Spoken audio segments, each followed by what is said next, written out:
Ene kama jibu ene.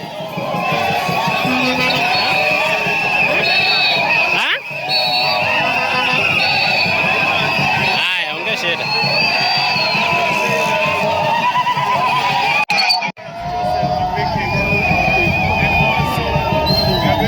Kale bero mi bakam.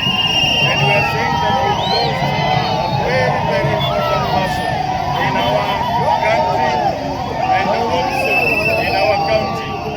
We do say that sorry to the entire family. We as the county government of Migori and the other leadership of this county, including the area MPs, including everybody there, we are very sorry.